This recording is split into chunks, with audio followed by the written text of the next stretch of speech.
Boa noite, gente. Estamos iniciando mais um programa Ei, tá me escutando? Eu sou Marília Rufino, assistente social, e hoje vou estar recebendo o José Lincoln para a gente falar sobre emprego, sobre formalidade, sobre um tema bastante interessante que eu tenho certeza que você vai gostar bastante.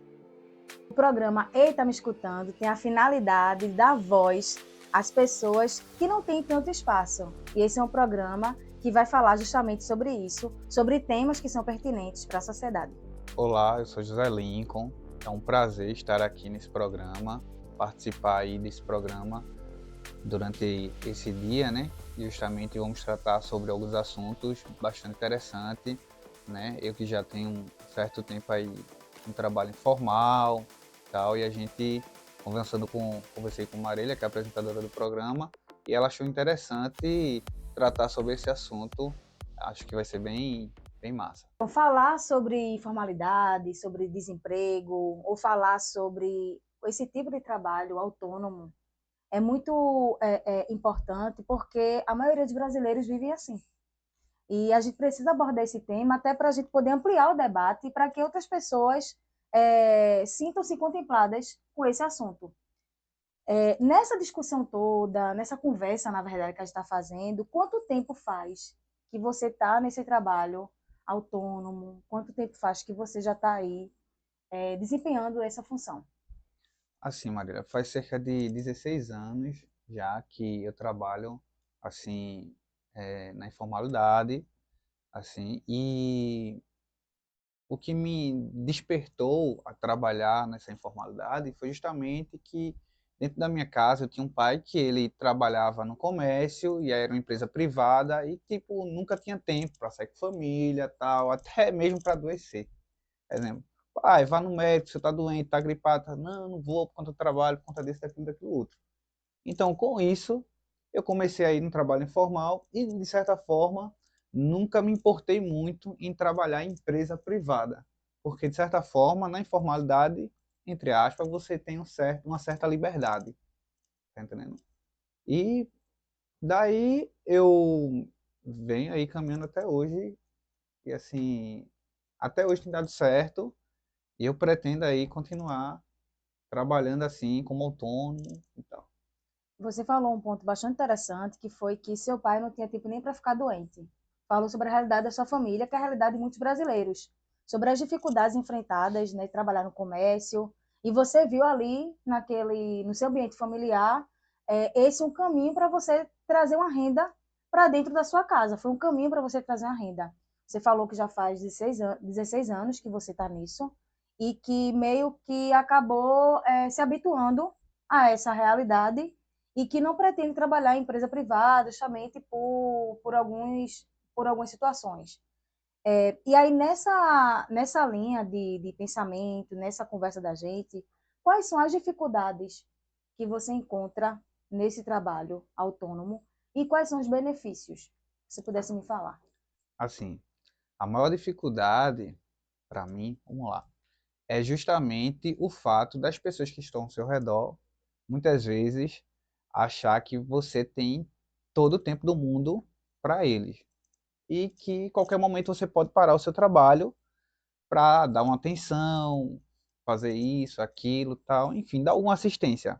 Seja lá familiar, seja lá um amigo, coisa desse tipo, né? Eu tive uma lan house durante um bom tempo e, assim, as pessoas às vezes passavam do limite. Exemplo, fechava a lan house, quando fechava a lan house, o povo me ligava, oh, a lan house não abriu não sei o que, vai abrir e tal, tudinho, né? E assim, se tá fechado, tá entendendo? E às vezes as pessoas que estavam ao meu redor achavam também que a qualquer hora, em qualquer momento eu poderia fechar a lan house, tá entendendo? E tipo, era bastante complicado. Eu fiz um curso de administração de rede, cabelo estruturado, antes de abrir essa lan house, né? E aí também eu trabalhava também com instalação de redes, montagem e manutenção de micro, e fazia alguns atendimentos a domicílio, visitava alguns escritórios que a turma sempre contratava, e assim, Às vezes eu estava executando um serviço, e aí ligava alguém da minha família lá, ó, tô precisando que tu faça isso, faça aquilo. Ah, não, mas vou fazer um serviço aqui e tal. Ah, não, mas não tem como tu parar, não. Enfim, acha que você simplesmente, a qualquer momento do dia, pode parar para atender, Por ser família. por ser família, ou por ser amigo, ou coisa desse tipo. E, assim, isso foi uma das dificuldades, né?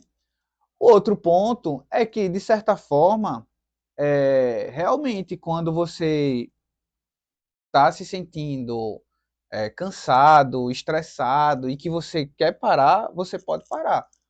O bom é quando você tem um controle. Exemplo, no sentido de que você determina, tal dia eu paro. O que era que eu faria? O que era que eu fazia? Geralmente, quando a minha esposa, ela trabalhava e tinha um trabalho fixo, carteira assinada e tal, e quando ela entrava as férias dela, eu decidia também que aquilo ali seria as minhas férias.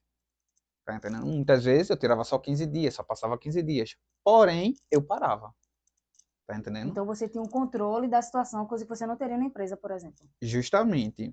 E assim, uma coisa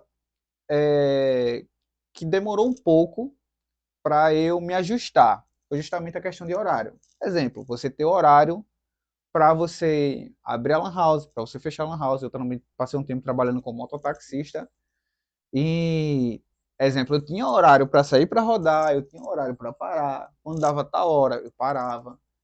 Claro, quando um tempo de festa, um dia festivo, coisa do tipo, aí eu determinava, eu vou esticar meu horário um pouco mais, até tal hora. Via aí também, eu tinha essa visão de olhar qual é o melhor horário de estar na rua, rodando, tal, enfim. E aí, o ponto positivo, tá entendendo?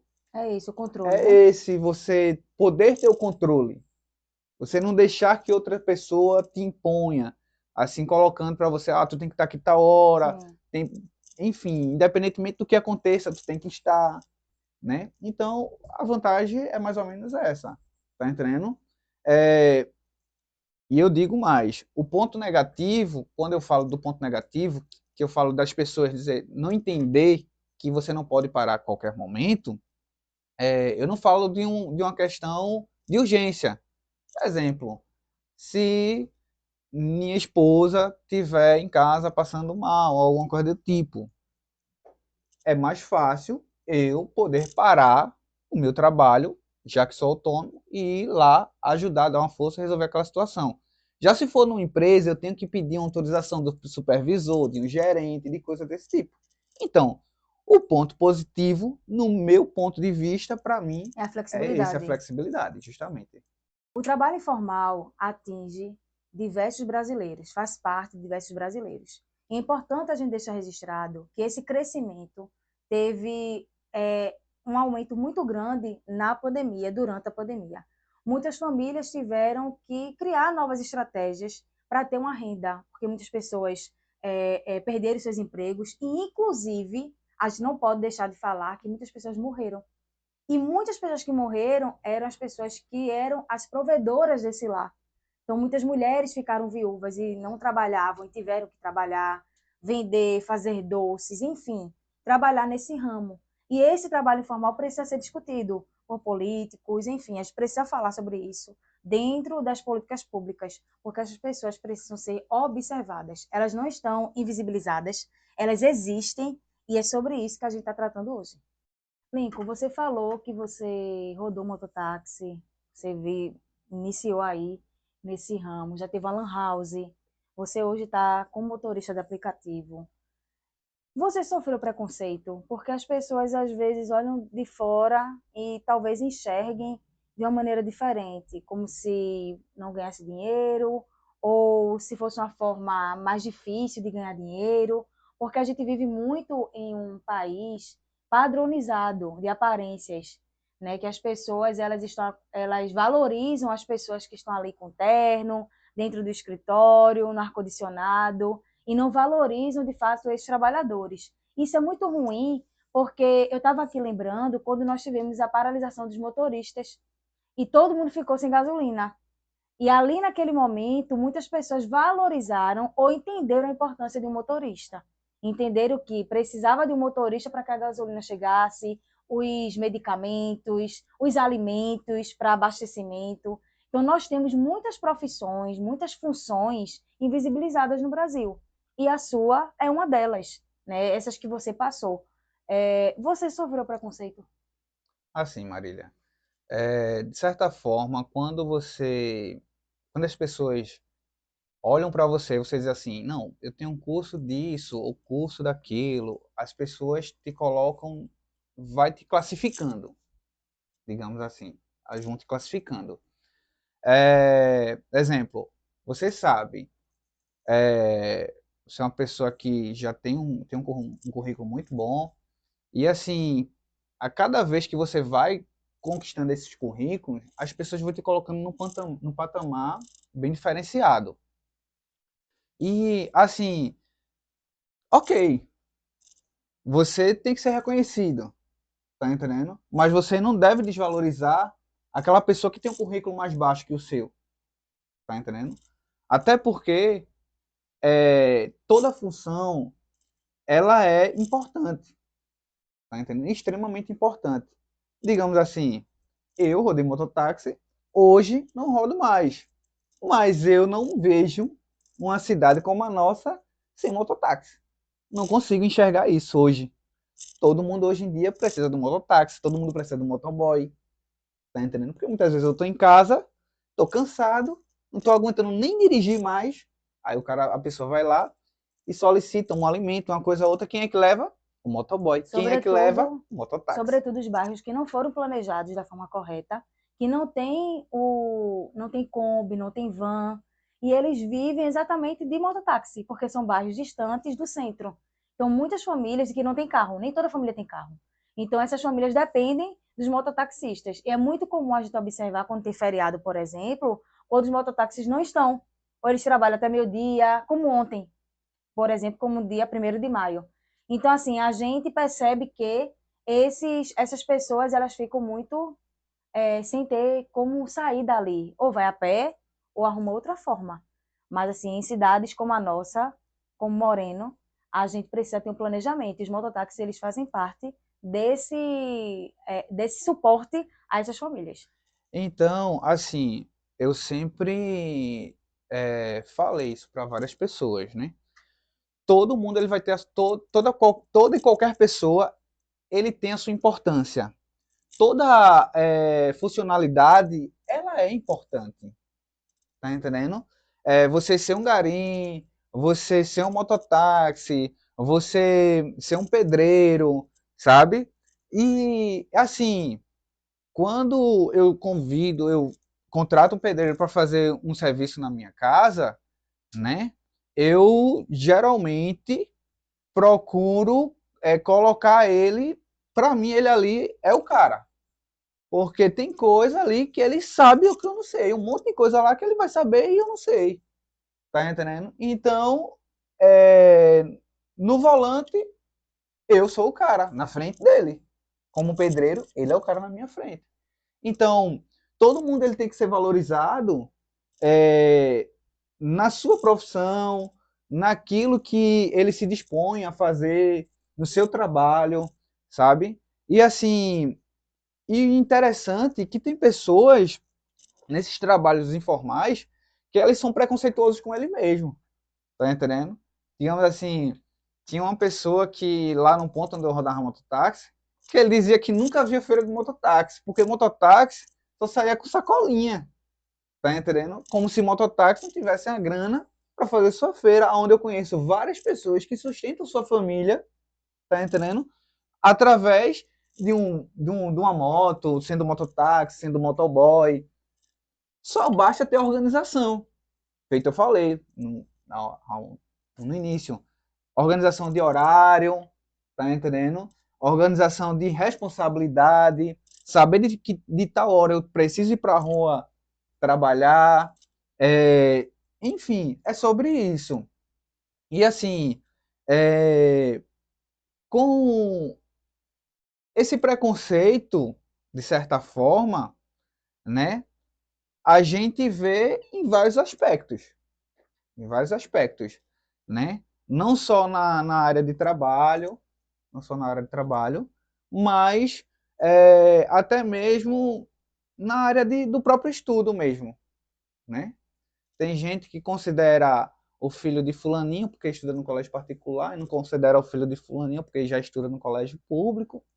Enfim, é Nós muito vivemos em complicado. uma sociedade que reproduz muito, né? O Inclusive, esse preconceito. próprio mototáxi, ele está reproduzindo aquilo que ele sofre.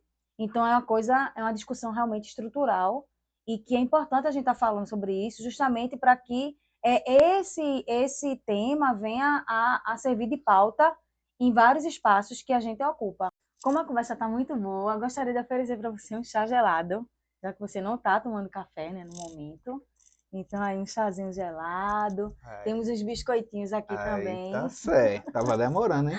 Tava demorando. A garganta tava seca já, só falando aqui, botando coisa pra fora e nada entra. Fica complicado, irmã.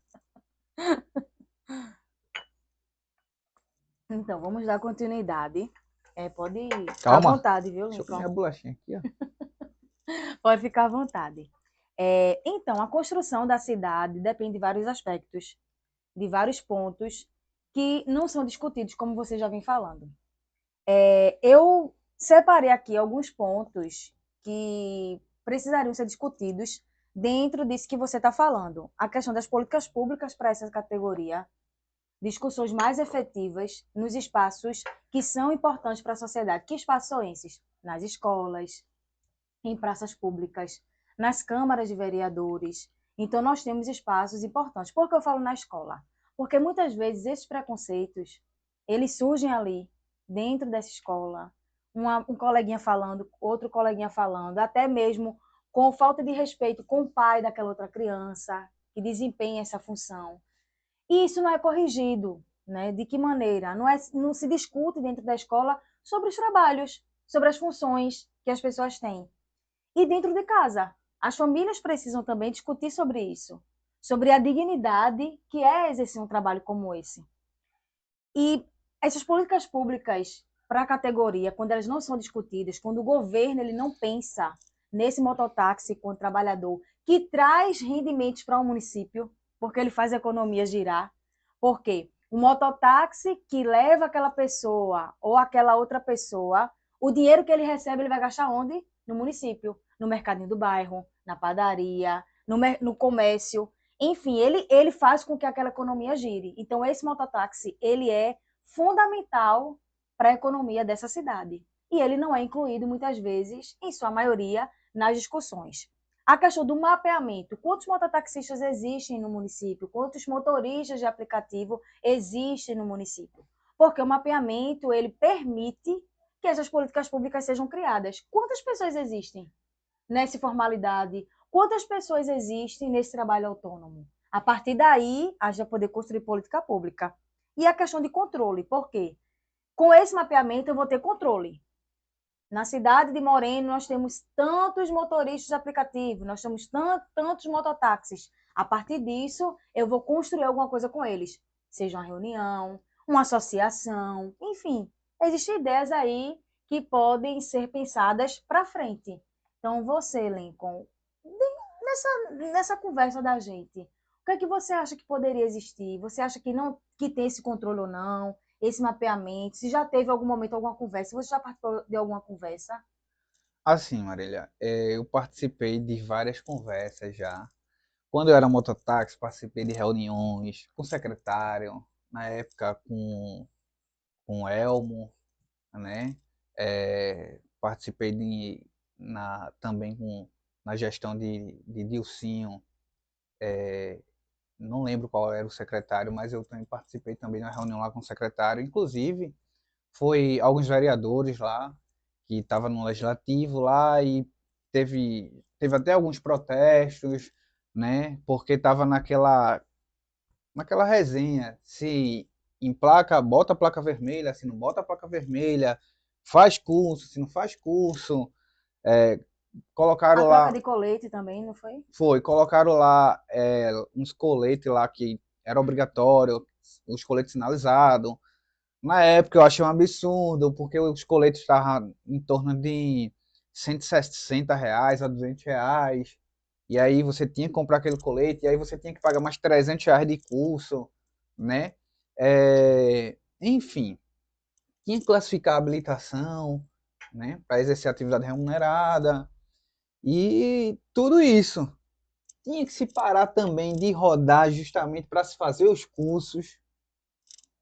E de nada é, foi Aproveitado. aproveitado, né? Até hoje não se tem o controle, nada fluiu, nada andou, na verdade. Continuamos do mesmo jeito.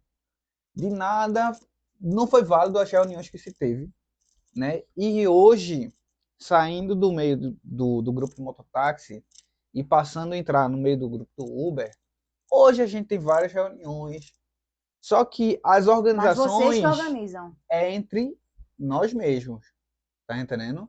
Não se tem é, alguém assim da Secretaria de Trânsito, da Da Secretaria de Câmara. Transporte, da Câmara de Vereadores, que possa trazer o grupo para uma discussão, tá entendendo? E, digamos assim, participamos de algumas festas que sempre tem aqui no município, e nós que nos organizamos. Tipo, a gente teve um exemplo aí da festa de Reis, foi? E aí a gente, não, pessoal, vamos embora se reunir, a gente vai fazer um local lá de saída em tal lugar a partir de tal hora, tá entendendo?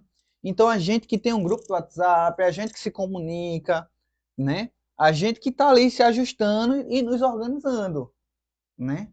Mas enquanto gestão, né, a gente não tem visto assim, de certa forma, assim, esse acolhimento, né? Isso é ruim, porque a coisa está andando, vai crescendo, né? Porque existe um grupo, eu faço parte de cerca de 3 grupos, né, de Uber. Um tem cerca de 1.020 passageiros, com cerca de 40 motoristas. Eu também tenho um grupo que aí eu criei aí com um amigo, nosso amigo Léo, com nosso amigo Luizinho. Também tem umas pessoas que são bem, justamente que trazem, junta esses motoristas, junta esses passageiros. Eu justamente gostaria de citar o nome aqui de Jonas, né, também conhecido como Neguinho, né, de Tiago, conhecido também como Uber Estourado. Aí vem Léo, vem Luizinho, vem o Wellington. São pessoas que rodam já há cerca de 8 anos. Faz 8 anos que eu rodo. Luizinho faz cerca de 7 anos que roda. E a gente nunca, como Uber, nunca sentou com o secretário para conversar sobre o mínimo, que é justamente o quê? Vai ter uma festa, vamos ver a logística. Porque se você vê algumas cidades como Olinda, eles fazem uma logística. Aonde é que vai Vocês ter são carro incluídos. de aplicativo, onde é que vai ter táxi, né? Ah, não, tal rua o, o motorista de aplicativo vai poder entrar. Aqui não se tem isso. Não se tem com mototáxi, tá entendendo? É, o ponto que tem só é o ponto de taxista. Acabou-se. Mas não tem nada além disso. Tá entendendo? E os grupos estão crescendo. O, o grupo de mototáxi hoje em dia é enorme dentro do município. E os grupos de Uber hoje em dia também está crescendo muito, né?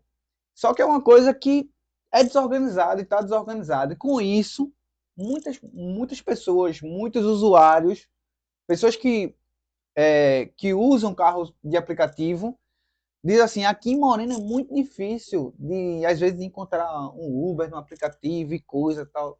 Por quê? Porque não, eu acho que, tipo, falta essa chamada, sabe? E muitos saem daqui e vão rodar fora, né? A maioria das pessoas que rodam o aplicativo dentro de Moreno, eles saem de Moreno de manhã cedo e dizem, só quero pegar uma viagem para Recife e não quer voltar mais para Moreno. Porque dentro de Moreno, aplicativo não roda, porque não tem organização, não tem nada. Tá entendendo? E é sobre isso. Aí fica complicado, né?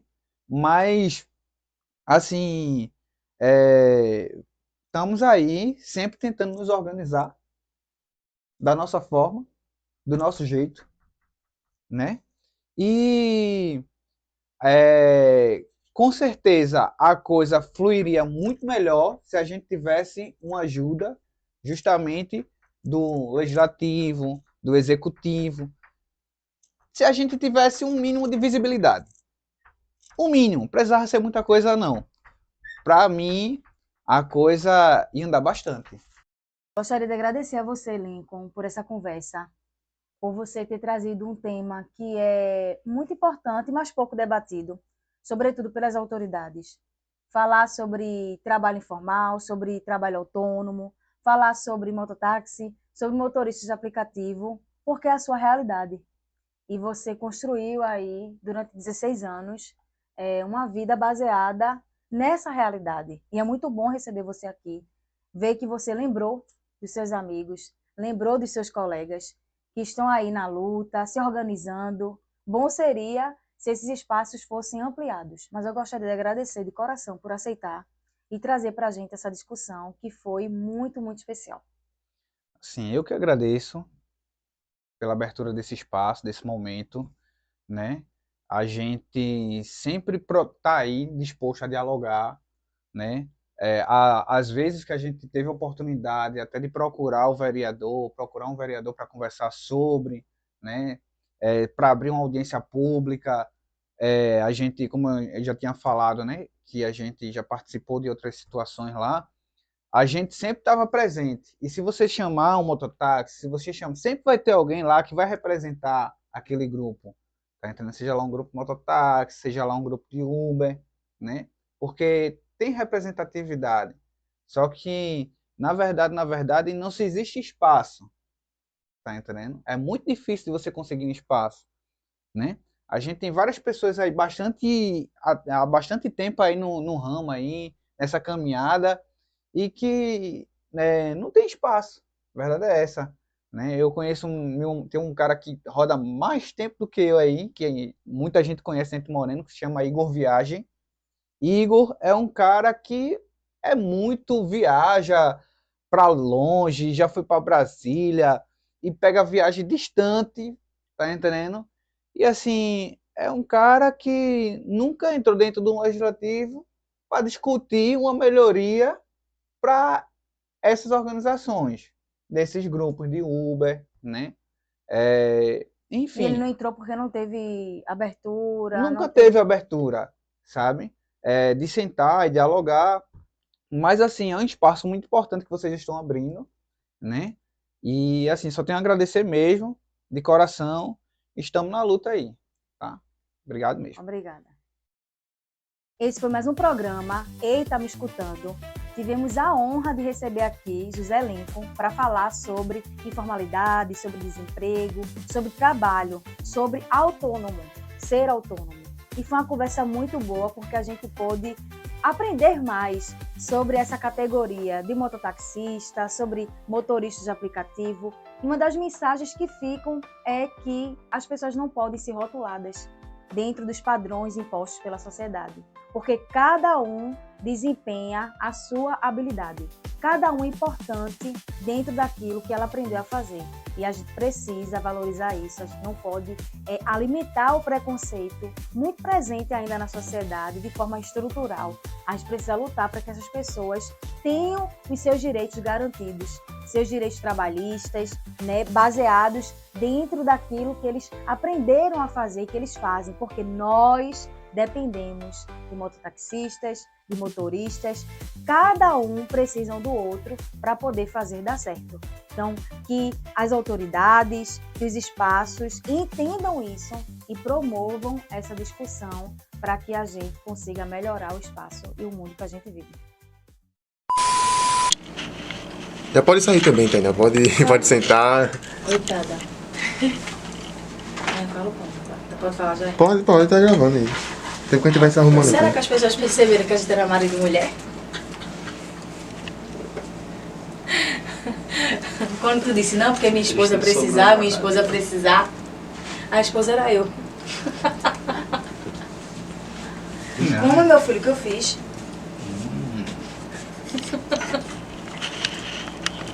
E aí, Nico, tá gostando do chá?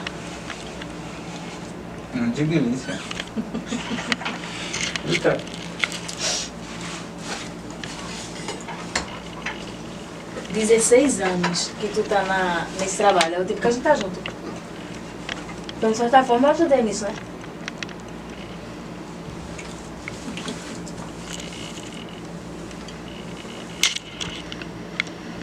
Eita, Vitinho, acabou. Eu sei, eu Ele tava olhando, dá limpa ele. Ele tava olhando. Eu